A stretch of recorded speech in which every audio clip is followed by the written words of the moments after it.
Ya, saudara, hari ini kita juga mau sama-sama renungkan firman Tuhan. Ya, ini pas lagi Natal. Ya, kita tanpa terasa, saudara, sudah memasuki bulan yang terakhir tahun 2025 ini. Ya, berarti kita semakin dekat kedatangan Tuhan Yesus yang kedua kali. Makanya kita mesti semakin siap menantikan kedatangan Tuhan.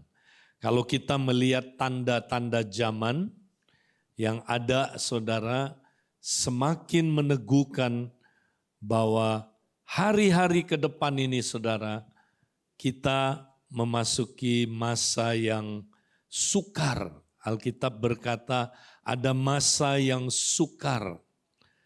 Nah, tapi saudaraku, Paulus mengingatkan kita, ya, di samping masa yang sukar yang akan terjadi hari-hari ini, menurut 2 Timotius pasal yang kedua, coba kita baca beberapa ayat ini, saudara.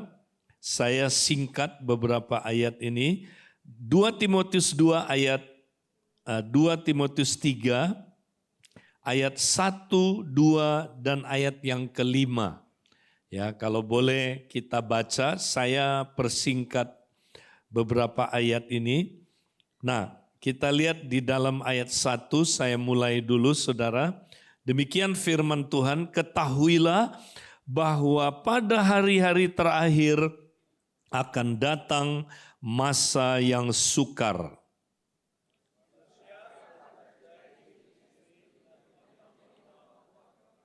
Berontak terhadap orang tua, tidak memperdulikan agama. Ayat 5 sama-sama. Secara lahiriah mereka menjalankan ibadah mereka, tetapi pada hakikatnya mereka memungkiri kekuatannya, jauhilah mereka itu. Nah, kalau kita baca ayat-ayat ini, saudara, ya, dan kita kaitkan dengan apa yang akan terjadi pada akhir zaman. Ya, next kita lihat, saudara, ya, Yesus mengatakan dalam Matius 24, sebelum kedatangannya, saudara, akan ada tanda-tanda di mana, saudara, ketika meterai-meterai itu dibuka, dunia makin kacau dan makin mengalami masa sukar yang sangat mengerikan, saudara. Ya, kalau kita lihat meterai pertama dibuka, di situ ada kuda yang putih. Ini menggambarkan penyesatan di mana-mana. Saudara, akan ada ajaran-ajaran, ya, yang sesat datang ke dunia ini. Makanya kita harus berjaga-jaga. Jangan sampai kita disesatkan. Ya, karena penyesatan ini mengerikan sekali. Makanya kalau kita dengar pengajaran di YouTube misalnya, jangan sembarangan percaya, saudara. Saudara uji benar-benar. Ya, di sini sempat terjadi, saudara. Ada satu orang, dia belajar sendiri-sendiri ya di YouTube, dan apa yang terjadi akhirnya dia ikut ajaran sesat itu. Nah, di Komsel, saudaraku, diutus 2 orang untuk nolong orang ini supaya dia terlepas dari ajaran sesat itu. 2 orang ini ikutan juga. Kan gawat, saudara. Ya, nah, kita makanya harus hati-hati karena ajaran sesat ini sangat licik. Saudara, kalau kita nggak di-equip, dipersiapkan, kita bisa ikut tersesat. Ini meterai pertama ketika dibuka. Meterai yang kedua, saudara, ketika dibuka itu adalah kuda merah. Ini berbicara tentang peperangan yang ada di mana-mana, saudara. Ya, kita lihat ini sudah terjadi, banyak peperangan suku bangsa melawan suku bangsa. Ya, suku etnik melawan suku etnik, kerajaan melawan kerajaan. Itu terjadi, saudara, hari-hari ini. Kemudian kuda hitam. Nah, ini meterai yang ketiga. Kemudian orang penunggangnya memegang timbangan, berkata, secupak gandum sedinar harganya. Secupak gandum itu 1 liter gandum. Kira-kira harganya sedinar. Sedinar itu upah kerja 1 hari. Nah, kalau upah kerja 1 hari 150.000, berarti harga 1 liter beras atau 1 liter gandum ya 150.000. Ini bicara tentang kesulitan ekonomi. Ya, harga-harga naik. Saudaraku, ini sudah makin terjadi di dunia ini. Kemudian setelah itu kuda apa, saudaraku? Kuda hijau kuning atau kuda pucat dalam bahasa Inggrisnya. Ketika meterai ini dibuka, terjadi kematian. Ya, semakin banyak orang yang mati, saudara. Nah, kenapa, saudaraku? Karena bencana alam. Gempa bumi di sana sini, saudara. Ya, semakin banyak apa, saudara? Bencana alam. Banjir, tsunami, ya, angin topan, ya. Banyak sekali. Nah, ini yang terjadi hari-hari ini, saudaraku. Ya, terjadi di Sumatera. Ya, kita lihat, saudara, semakin sering terjadi bencana di mana-mana. Dan bukan hanya itu, saudara, dikatakan binatang keluar dan membunuh manusia. Ya, binatang ini bicara tentang virus, ya, bakteri, itu binatang, saudaraku. Ya, terjadi bala sampar, artinya pandemi, penyakit-penyakit yang bersifat pandemi, saudara. 4 tahun terakhir ini kita sudah mengalami ya pandemi COVID-19. Sangat mengerikan. Nah, ini saudara akan semakin bereskalasi. Ya, kemudian meterai yang kelima, aniaya di seluruh dunia. Ya, dan ini sudah mulai terjadi, saudara. Di mana-mana orang Kristen mulai dibenci, ya, mulai saudaraku ditekan, mulai dianiaya. Berarti kita semakin dekat kedatangan Tuhan yang kedua kali. Saudara, tapi itu belum apa-apa. Itu ya saudara belum apa-apa.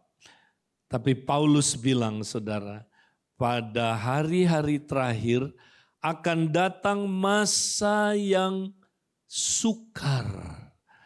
Nah, dalam bahasa Yunaninya, saudara, ini bukan sekedar sukar, tapi akan datang masa yang sangat berbahaya. Nah, ini lebih berbahaya dari yang tadi itu, saudara. Kenapa? Karena yang tadi itu terjadi di luar kita. Tapi yang ini yang paling ngeri, saudara. Ini terjadi di dalam kita, di keluarga kita, bahkan di gereja lokal. Apa itu, saudara? Kenapa dunia akan mengalami masa yang sangat sukar? Ini penyebabnya. Karena manusia mencintai dirinya sendiri. Nah ini, karena kita menjadi semakin man-centered, semakin egosentris, ya, man-centered. Kita tidak lagi God-centered, tidak lagi ya berpusat kepada Allah, tapi berpusat kepada manusia. Kita tidak lagi menjadi kingdom-centered, tapi menjadi man-centered. Jadi bukan lagi kingdom, mendem. Makanya lama-lama mendem. Ini yang paling berbahaya. Manusia mencintai dirinya sendiri. Fokusnya, egonya, saudara. Nah ini lebih berbahaya. Kita pikir yang bahaya itu gempa bumi, ya yang bahaya itu saudara adalah yang di luar sana. Enggak, yang paling bahaya ini egosentris. Ketika manusia mencintai dirinya sendiri, hancur hidupnya, saudara. Bukan cuma hidupnya hancur, keluarga hancur. Lihat, katanya manusia berontak terhadap orang tua. Keluarga berantakan, hancur, kawin cerai, saudara. Nah ini lebih ngeri. Kemudian bukan cuma itu, impact-nya juga kepada gereja. Secara lahiriah mereka menjalankan ibadahnya, tapi kuasa ibadah itu ditolak oleh mereka. Tidak ada lagi kuasa ibadah, saudara. Nah, apa itu kuasa ibadah? Derek Prince menjelaskan, saudara. Kuasa ibadah adalah kuasa yang mengubah hidup kita dari dalam ketika kita beribadah kepada Tuhan. Kalau kita beribadah, saudara, kita punya mengalami kuasa ibadah. Apa itu kuasa ibadah? Kekuatan yang mengubah kita makin serupa Kristus, makin serupa Kristus. Tapi akhir zaman Paulus bilang banyak orang beribadah tapi enggak berubah hidupnya. Nah ini yang ngeri. Ya, dia menyembah Tuhan kelihatannya, tapi pornografi jalan terus, saudara. Menyembah Tuhan tapi marah-marah terus di rumah, enggak berubah-berubah hidupnya. Katanya menyembah Tuhan tapi kawin cerai jalan terus, saudaraku. Menyembah Tuhan katanya tapi homoseks tetap homoseks. Lesbian tetap lesbian. Waktu saya sampaikan ini, saudara, ya, seorang teman saya, seorang hamba Tuhan juga, dia bilang sama saya, betul Pak Edi. Saya baru aja dihubungi Pak Edi, ya, oleh seorang worship leader katanya. Ya, dia worship leader. Dia cerita sama saya, Pak tolong dong saya didoakan. Kenapa? Kata teman saya ini. Karena hidup saya nggak pernah ngalami perubahan. Loh kenapa kamu? Dia bilang aku bisa pimpin pujian Pak. Aku pimpin worship, orang nangis dilawat Tuhan. Tapi saya mau jujur sama Bapak, saya lesbian, bertahun-tahun gak berubah hidupnya Pak. Hah? Kamu kok bisa begitu? Ya saya juga gak tahu kenapa saya begini.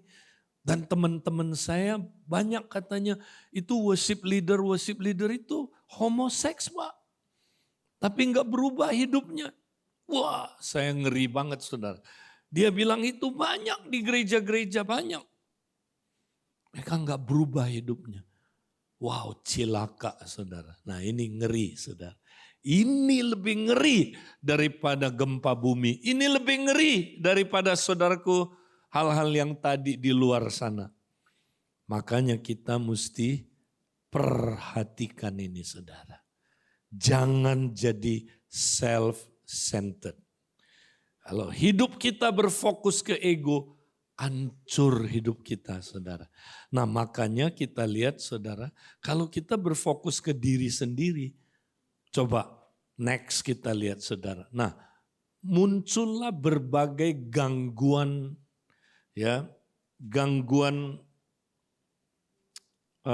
apa itu saudara, gangguan mental.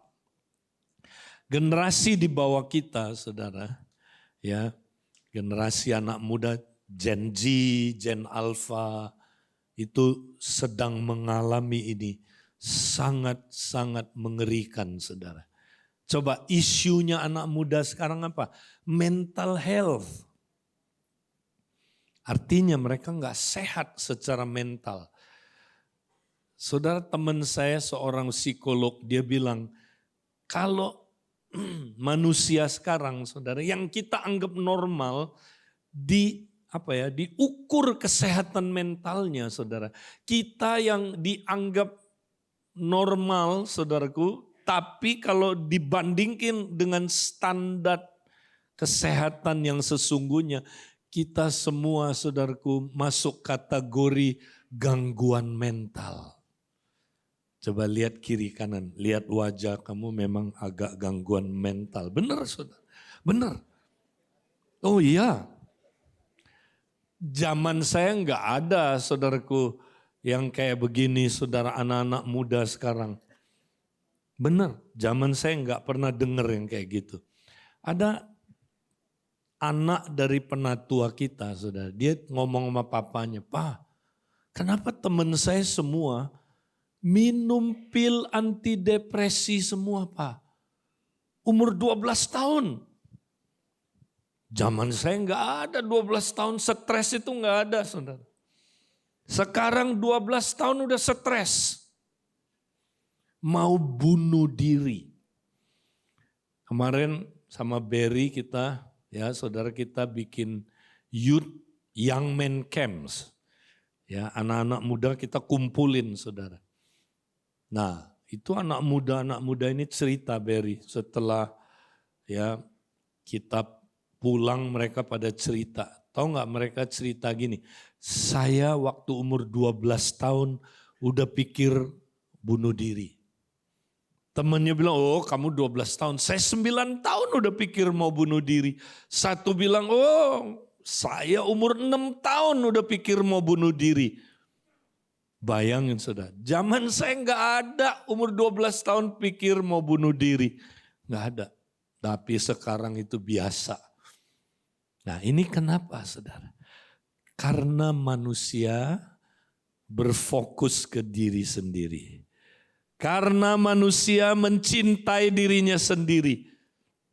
Kalau kita cinta diri sendiri saudara, kita jadi gampang terluka.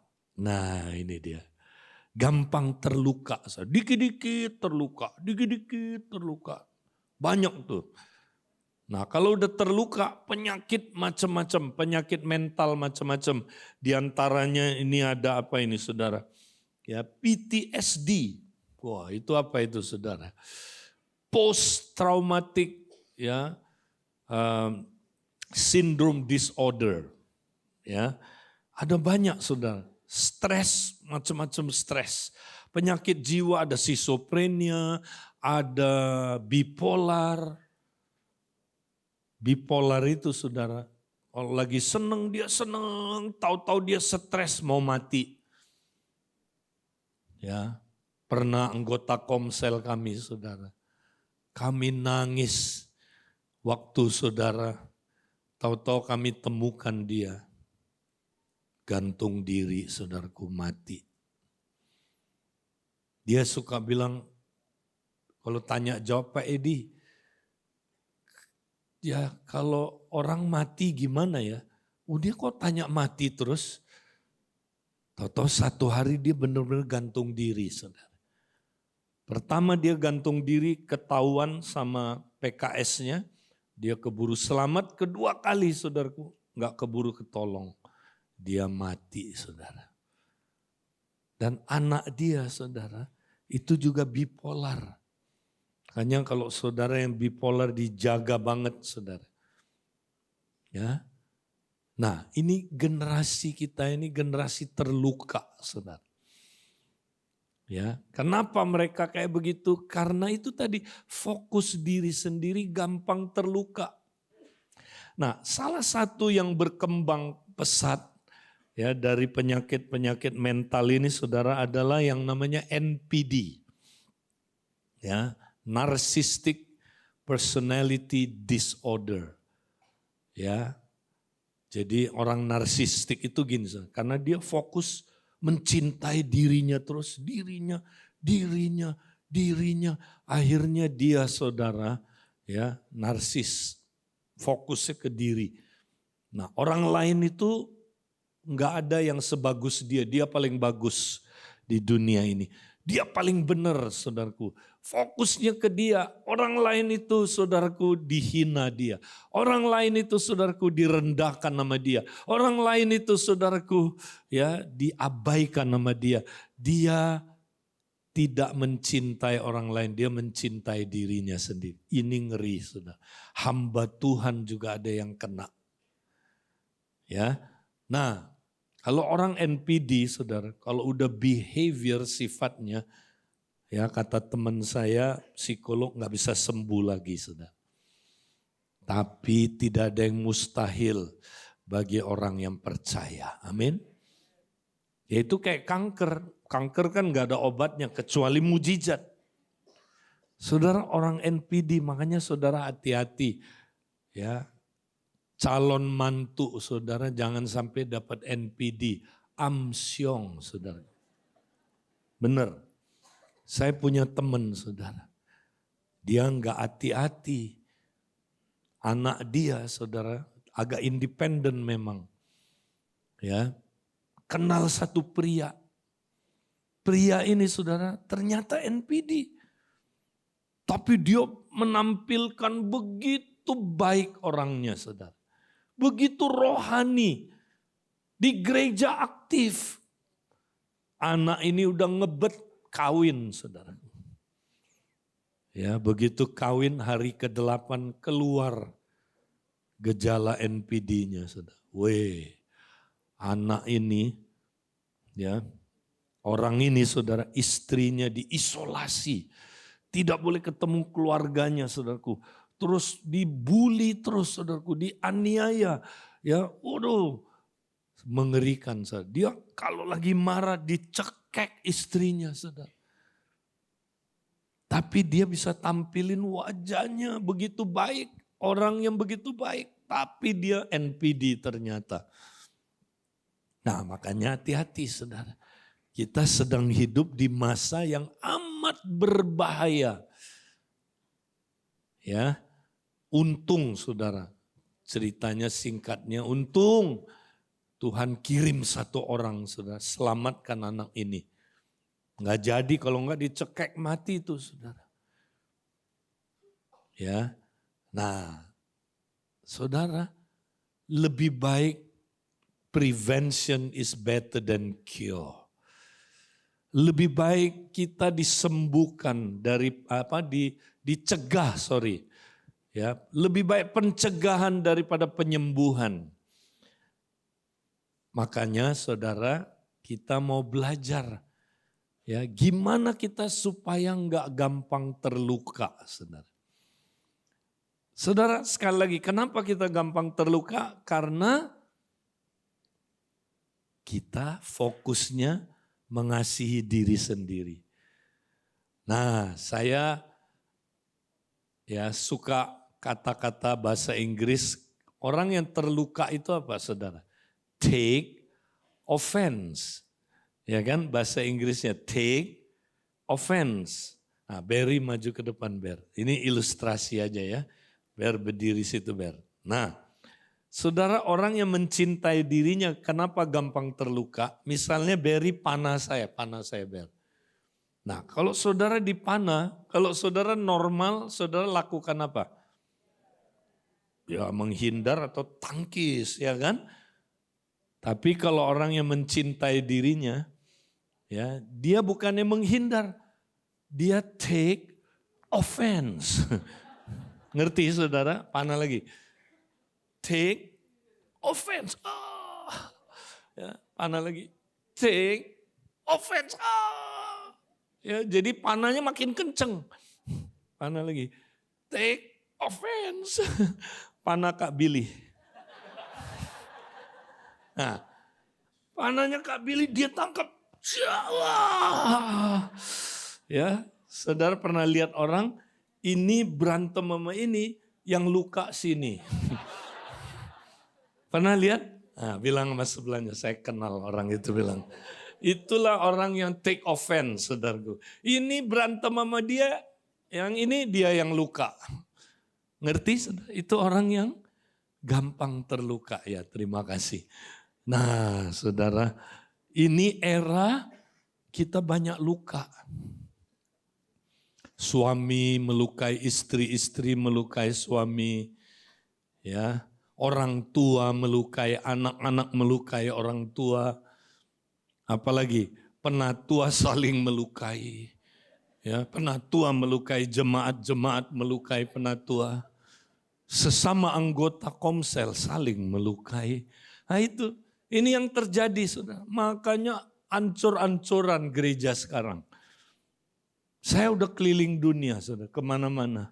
Problem yang paling utama saya temukan, kita generasi yang terluka. Contoh, kita suami nggak mau melukai istri, nggak mau. Karena kita lahir baru. Orang lahir baru saudara, dia nggak mau dong melukai istrinya, dia maunya mengasihi istri. Tapi ayat-ayatnya bilang gini saudara, ya di dalam Roma 7, Paulus bilang gini saudara, apa yang baik yang aku ingin lakukan, aku nggak lakukan. Tapi apa yang jahat yang aku benci, itu yang aku lakukan. Saudara pernah kayak begitu? Oh nggak pernah ya? Oh nggak pernah Pak Billy di sini nggak pernah, di industri banyak sini nggak. Iya saudara, kalau saudara nggak praktek Roma 8 itu orang yang berjalan dalam roh, dipimpin oleh roh. Kalau saudara dipimpin oleh roh, saudara nggak akan kedagingan, setuju? Tapi kalau saudara nggak dipimpin roh, saudara pasti praktek Roma 7, pasti. Nah Roma 7 itu gini, apa yang baik yang aku ingin lakukan, aku nggak lakukan, tapi apa yang jahat yang aku benci itu yang aku lakukan. Artinya gini, saudara suami mau mengasihi istri, tapi yang terjadi bukannya kasih yang muncul, tapi saudara melukai istrimu, itu yang terjadi. Nah, saya kasih contoh aja ya, contoh. Siapa di sini suami, angkat tangan suami. Thank you ya. Suami, apa perintah Tuhan buat suami?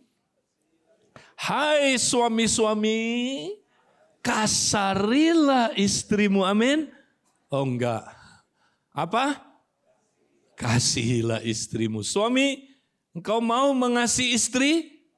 Mau. Catat yang enggak ngomong tadi itu. Mau mengasihi istri?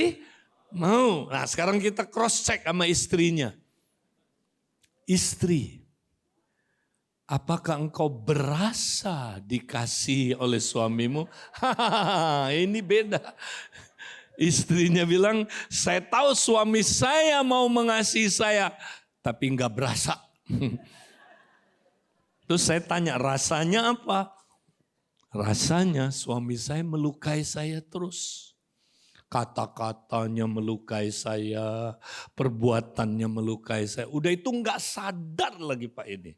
Enggak sadar, wajahnya tanpa dosa. Ya, ini ketawa artinya amin, ya kan? Nah, gitu kan? Nah, kita enggak sadar saudara. Kita enggak mau melukai pasangan kita, tapi tanpa sadar kita melukai. Karena kita enggak berjalan dalam roh tiap hari. Karena tadi berfokus ke ego. Ini dia, berfokus ke ego.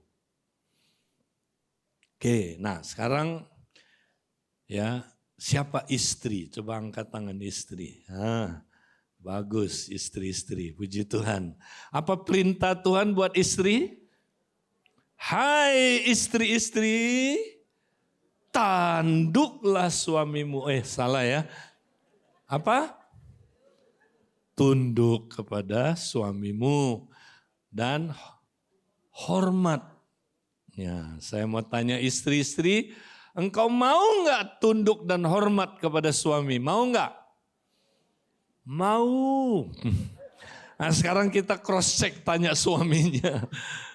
Suami, berasa nggak istrimu tunduk dan hormat kepada engkau? Saya banyak lihat bilang gini, gak berasa. Gak berasa. Ada yang gak berani ngomong karena istrinya bilang, awas lu ngomong. Nah ini dia, ya kan?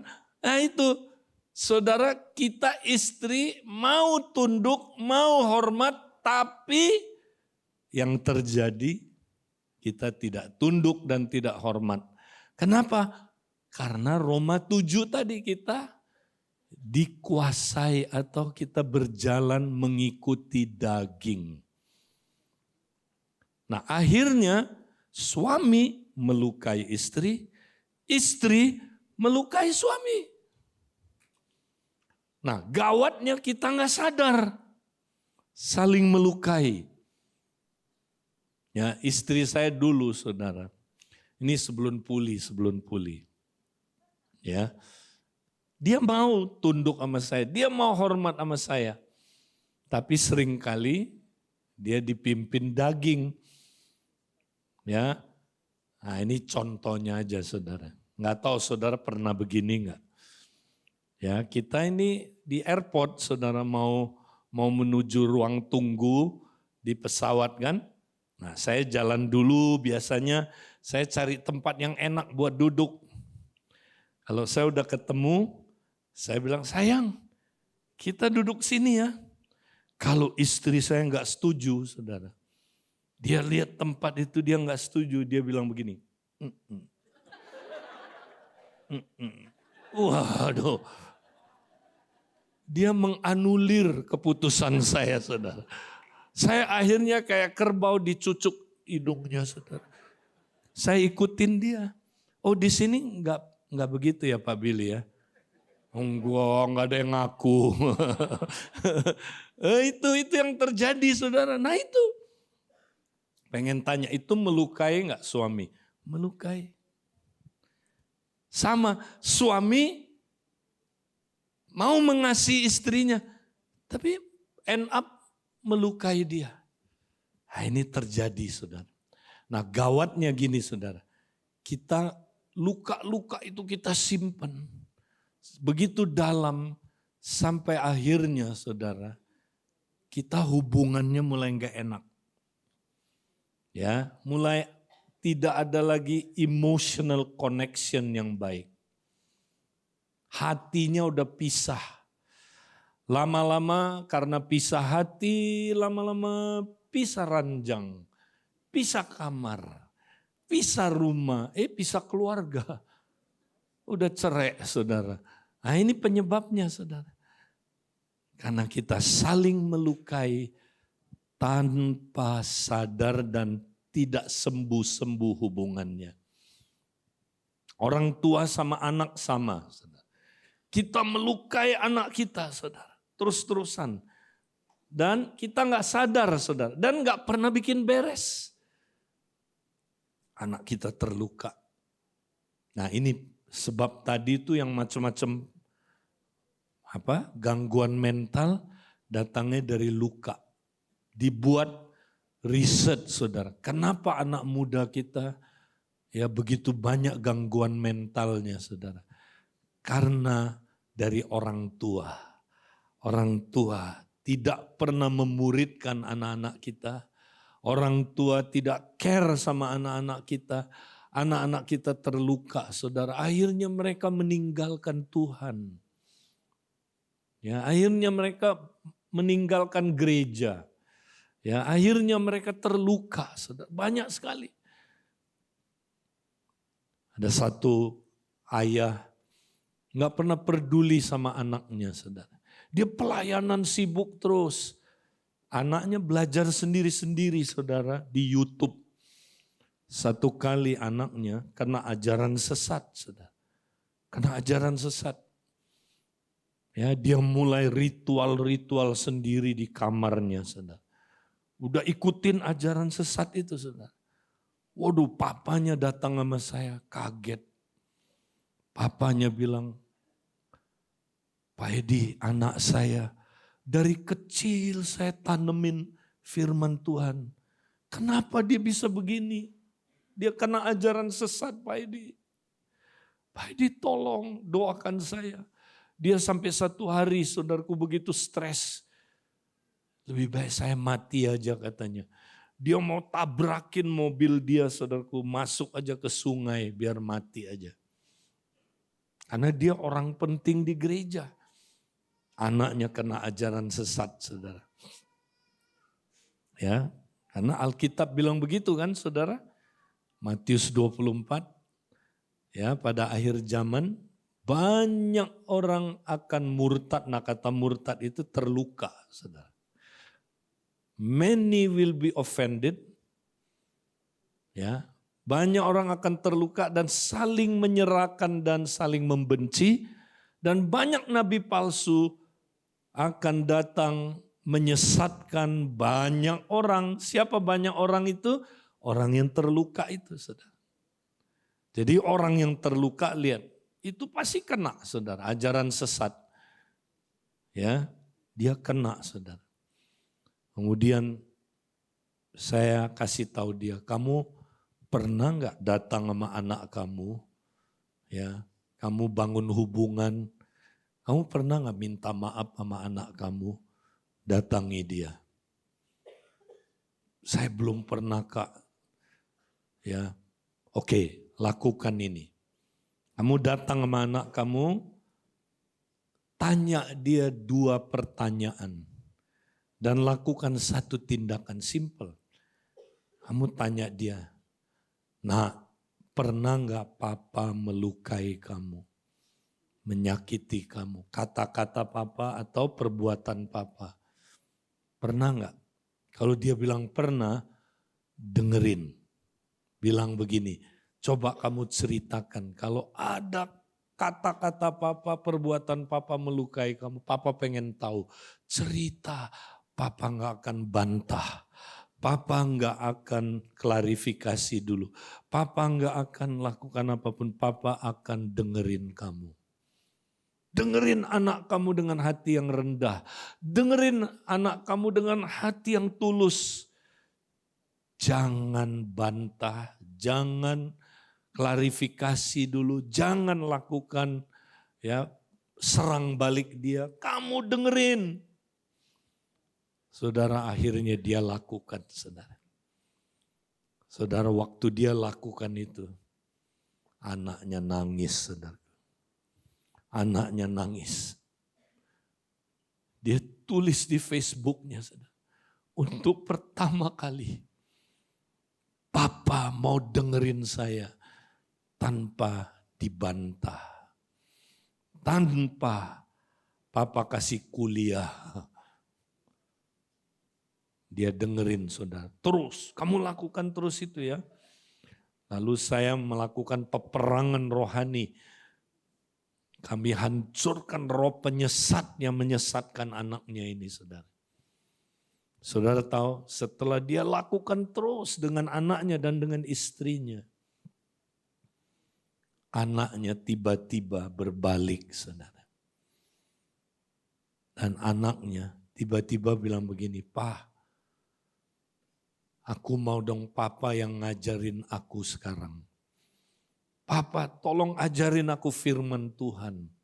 Wow, papanya langsung, saudaraku, semangat. Papanya, saudaraku, sekarang ngajarin anaknya. Papanya muridkan anaknya. Anak ini pulih total, saudara. Dan kami perangi roh jahat yang menyesatkan anaknya ini.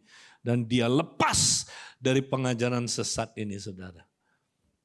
Saudara, mari orang tua lakukan itu dengan anak-anak saudara. Saya dorong orang tua seminggu sekali. Saudara punya waktu keluarga. Ya, saya dan istri kalau kita ya selalu usahakan 1 minggu itu kita ketemu. Ya, saya dan anak saya, saudara. Kita ketemu, ya kita selalu, saudaraku, terbuka. Tanya mereka, "Nak, ada enggak papa dan mama telah melukai kalian? Boleh kalian cerita?" Suruh cerita. Wow, dahsyat banget. Nah, saudara, kalau kita lakukan ini, saudara, itu dahsyat. Keluarga kita akan diselamatkan dari luka-luka yang sangat parah ini.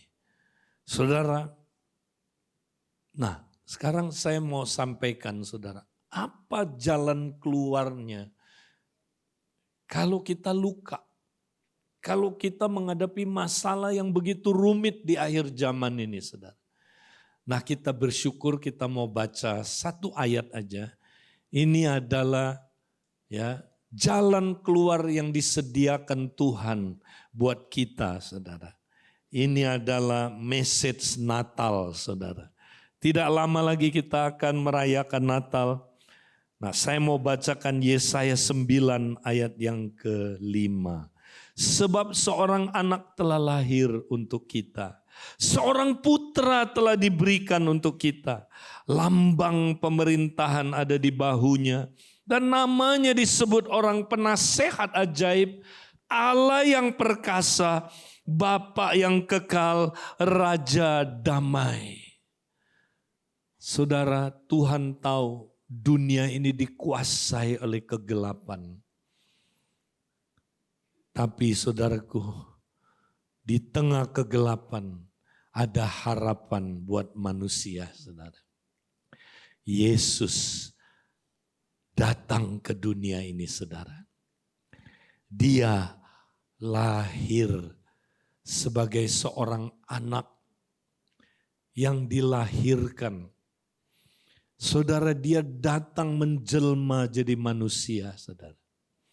Ya, dia adalah seorang putra, anak Allah itu yang sudah ada sebelumnya. Dialah firman Allah yang adalah Allah sendiri. Makanya dia disebut Allah yang perkasa.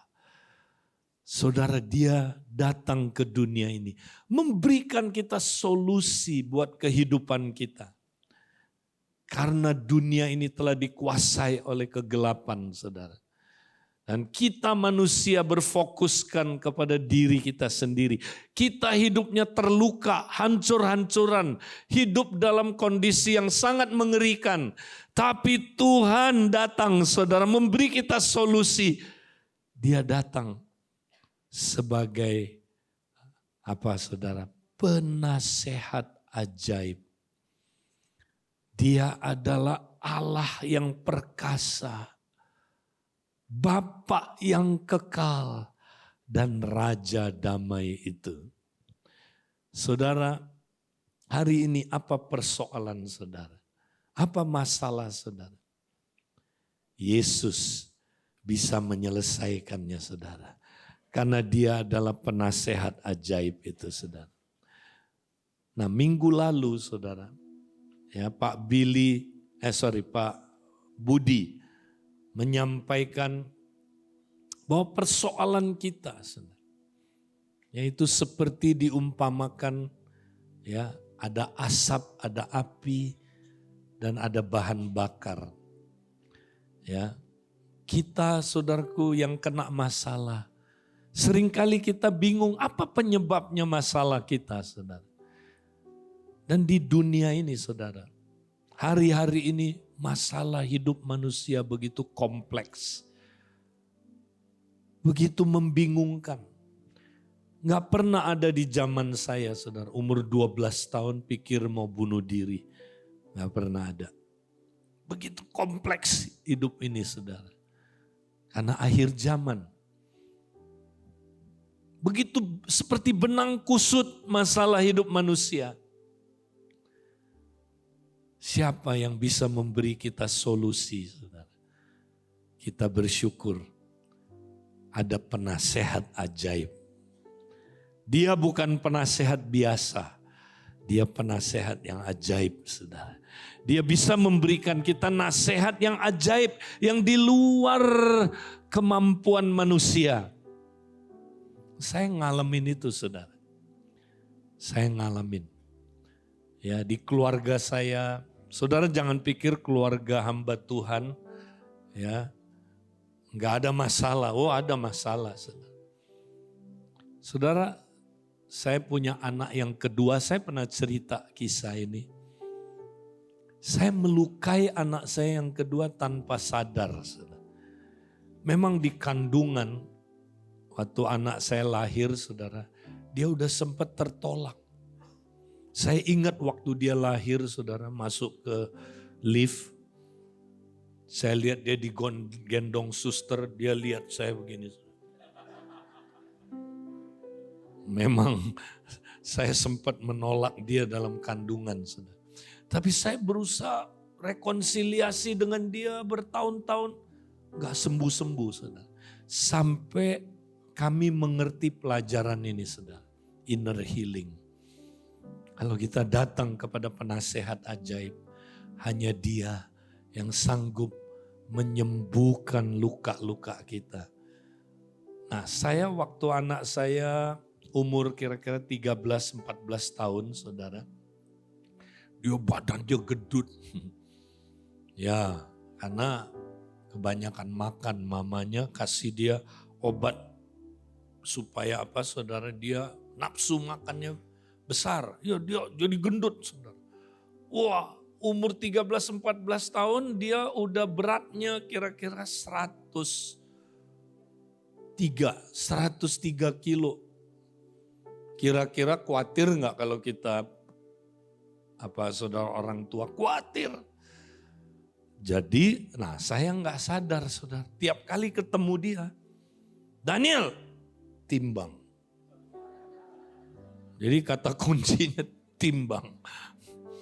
Waduh, tiap kali ketemu, Daniel, timbang. Nah, kan buat kita oke-oke aja kan. Tapi tanpa sadar itu dipakai iblis. Saudara. Melukai dia loh. Dia begitu trauma sama timbangan. Setiap kali kami itu dulu kalau pulang saudara mobilnya itu pencet klaksonnya begini. Tin, tin, tin, tin, tin gitu ya. Terus garasi dibuka kan. Dia kalau denger tin, tin, tin, tin, tin. Traumanya sampai dia lari ke dalam kamar. Tutup mukanya dengan selimut. Dan tidak mau ketemu sama kita. Nah kami nggak tahu saudara, ini bereskalasi terus. Terus tanpa kami sadar kami melukai dia saudara. Sampai satu saat memuncaknya ketika dia kira-kira umur lulus kuliah saudara. Nah tiba-tiba dia mulai kayak gejalanya udah nggak punya hubungan sama kita. Ya, mulai saudara dia nggak mau lagi ibadah, tidak mau ikut komsel, tidak mau baca Alkitab, tidak mau berdoa, saudara. Lama-lama mulai saudaraku pergaulannya aneh-aneh. Kami syok saudara, dia nggak mau ketemu kami. Kelihatan ada dinding penghalang antara dia dan kami. Akhirnya saudara, saya dan istri saya sadar, dimulai dari kita dulu. Ini pasti ada yang gak benar. Saya sama istri saya berdoa tiap hari. Jam 3 kami bangun, kami berdoa. Nah ini dia, kami datang sama penasehat ajaib. Kami gak tahu kenapa Tuhan, kami gak tahu Tuhan. Tuhan tolong kami Tuhan. Waktu kami datang sama Tuhan saudara. Puji Tuhan, Tuhan gak pernah biarkan. Tuhan gak mau saudaraku, ya kita terpuruk dalam kondisi seperti itu. Akhirnya saudara, Tuhan lawan anak saya saudara. Nah singkat cerita gini saudara, satu demi satu saudaraku, Tuhan pulihkan anak saya hatinya saudara. Ya, nah waktu dia didoain inner healing saudara. Tahu nggak apa yang dia lihat? Dia tanya Tuhan, Tuhan kenapa saya kayak begini?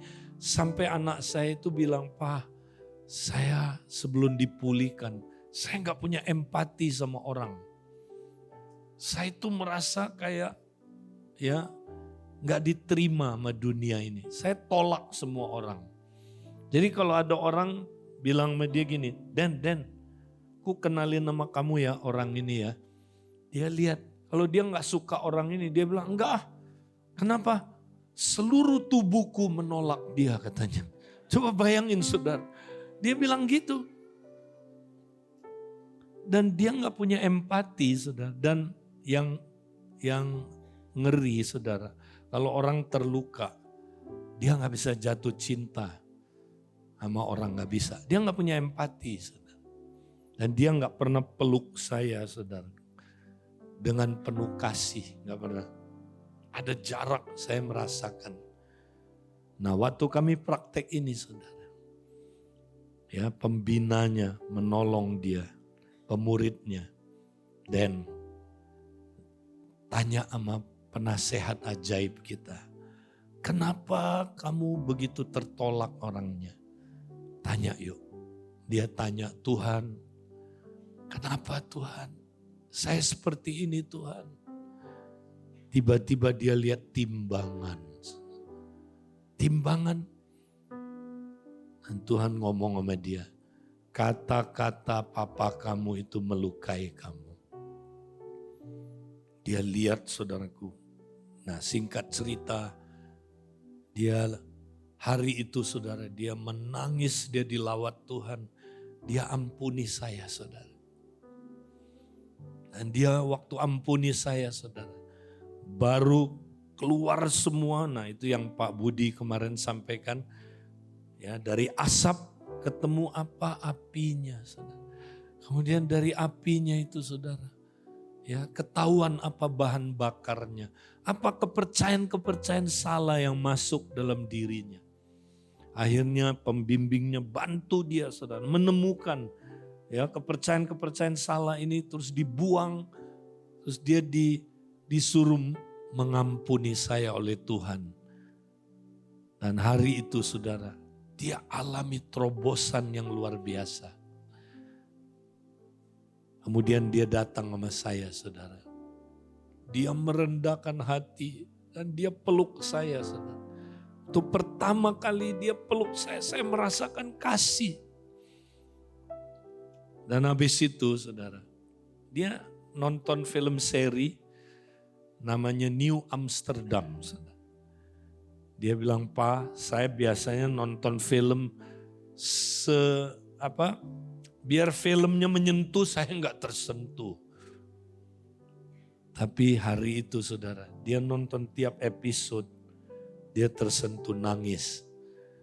Dan sejak itu saudara, dia punya empati. Dan bersyukurlah karena dia punya empati, dia ketemu calon istri saudara. Haleluya, dan akhirnya dia menikah. Saudaraku, dan dia sekarang berapi-api buat Tuhan. Ya, dia semangat saudaraku, dia muridkan orang, dia jadi PKS. Dan di dalam bisnis dia mau saudaraku muridkan banyak anak-anak muda. Karena dia pernah mengalami saudaraku luka yang dalam itu. Saudara hari ini, maukah saudara mengalami sang penasehat ajaib? Dia mau menyembuhkan engkau saudara. Kalau engkau hari ini punya masalah apa saja. Mungkin masalah saudara rumit, masalah saudara begitu berat. Dengar. Dia sangat mengasihi saudara. Ada sang penasehat ajaib yang mau menjamah hidupmu. Karena dia datang untuk itu saudara. Hari ini saya mau ajak kita, berapa banyak saudara hari ini membutuhkan kuasa sang penasehat ajaib itu. Saudara mau disembuhkan. Mari saudaraku, kita bangkit berdiri di tempat kita. Saya mau ajak kita nyanyikan lagu ini saudara. Sambil taruh tanganmu di dadamu saudara. Seorang anak telah lahir untuk kita, seorang putra diberikan, lambang pemerintahan di atas bahunya, dan namanya pun disebut orang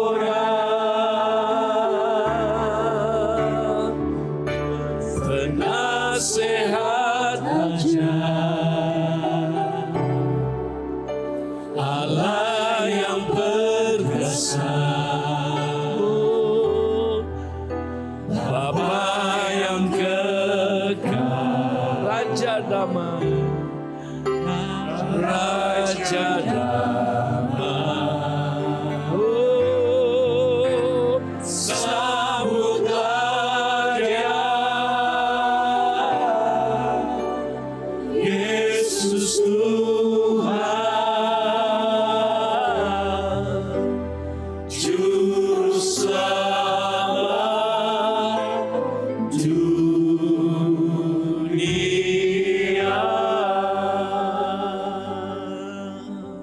Saudara, dia lahir untuk saudara.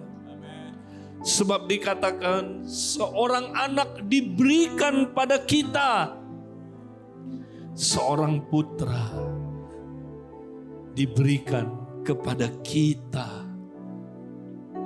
Saudara, dia datang untuk saudara. Itu sebabnya biarlah hari ini kalau dia mau melawat engkau, bukalah hatimu saudara. Terimalah Sang penasehat ajaib itu. Dialah Allah yang perkasa, yang menjelma jadi manusia. Dia adalah Bapa dari kekekalan. Dan dia adalah Raja damai itu. Apakah hidupmu tidak ada damai, saudara? Adakah saudara hari ini engkau belum berdamai dengan Allah? Mari engkau datang. Biarkan Yesus mendamaikan engkau dengan Allah, saudara. Supaya engkau mengalami pengampunan dosa yang sepenuh-penuhnya. Supaya engkau boleh berrekonsiliasi dengan Allah. Sehingga hidupmu penuh dengan damai. Dan terimalah Sang penasehat ajaib itu. Mari saudara, angkat tanganmu dan katakan, ikuti saya berdoa. Bapa di surga, hari ini aku datang, aku terbuka, aku mau menerima Kristus, Sang penasehat ajaib. Terima kasih Tuhan.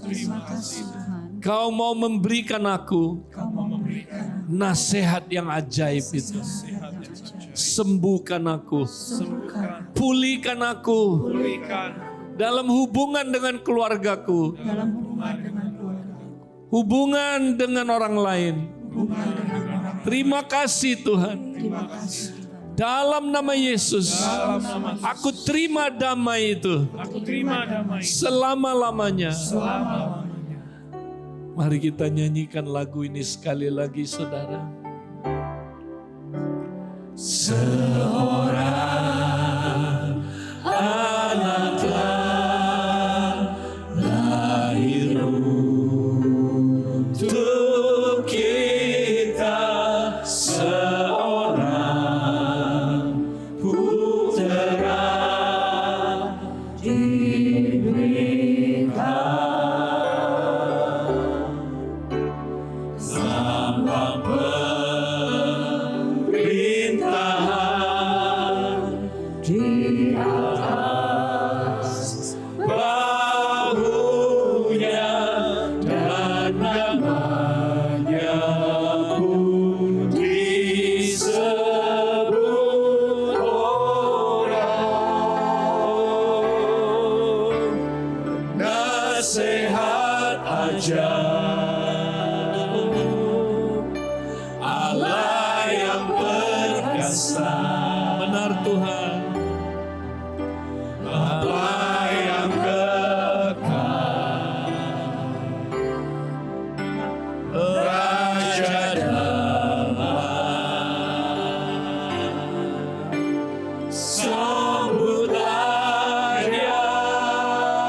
Hallelujah.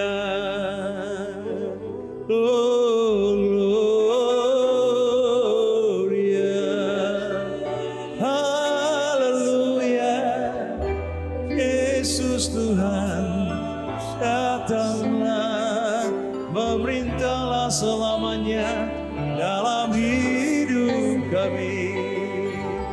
Oh Lord,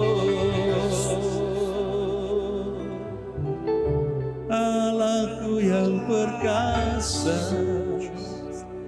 Raja damai, haleluya. Oh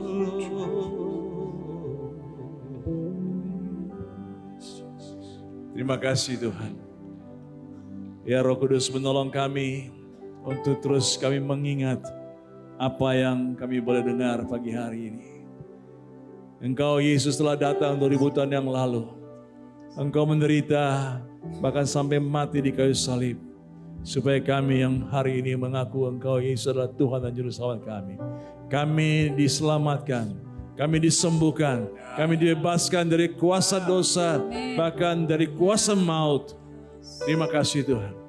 Biarlah semua yang Engkau rencanakan buat kami terjadi sampai Maranatha. Di dalam nama Yesus Tuhan. Haleluya. Amin.